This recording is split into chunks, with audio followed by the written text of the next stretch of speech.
మహిళల రక్షణ పట్ల అవగాహన సదస్సు ఏర్పాటు చేయడం జరిగింది.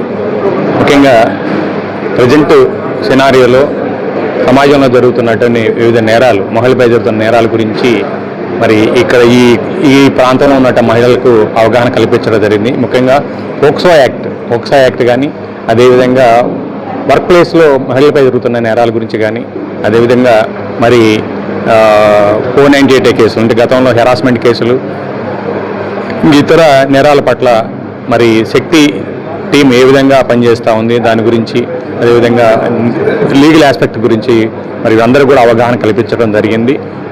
దీంతో పాటుగా ఈ కార్యక్రమంలో మన స్థానిక ఎమ్మెల్యే మన గౌరవనీయులు పల్లా శ్రీనివాస్ గారు, district child protection committee officer Harikrishna గారు, లోకల్ బార్ కౌన్సిల్ సెక్రటరీ గారు జ్యోతి గారు, అదేవిధంగా లోకల్ కార్పొరేటరు వీళ్ళందరూ కూడా దీంట్లో పార్టిసిపేట్ చేసి వీళ్ళందరూ కూడా మరి ఏ విధంగా మన పిల్లల పట్ల జాగ్రత్తగా ఉండాలి, నేరాలు జరగకుండా ఎలా కాపాడుకోవాలి, ఎలాంటి జాగ్రత్తలు తీసుకోవాలన్న విషయాల మీద అందరికి కూడా అవగాహన కల్పించడం జరిగింది.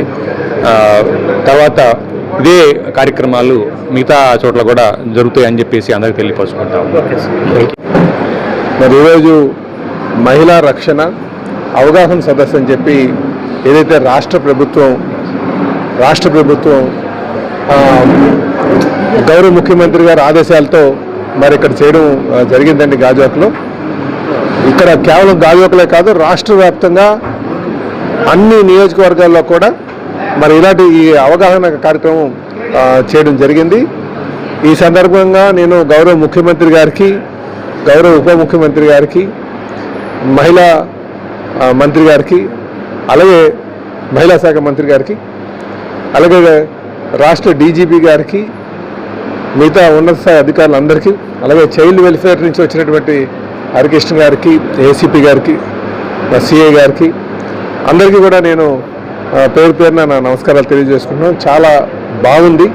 ఇక్కడ మహిళలకు అలాగే పిల్లలకు ఏ విధంగా వాళ్ళ సొసైటీలో ఉన్నటువంటి సమస్యలను, ముఖ్యంగా ప్రమాదకరమైనటువంటి సమస్యలు ఎదుర్కోవాలి అనే ఒక అవగాహన చెప్పడం జరిగింది.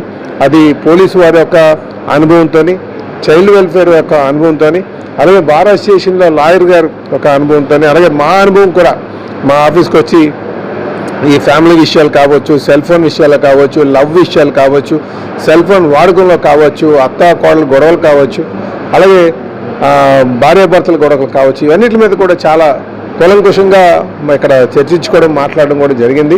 చాలా సంతోషం. మాకు కూడా చాలా అవగాహన వచ్చింది. ఇలాంటి కార్యక్రమం ప్రతి దిక్కులో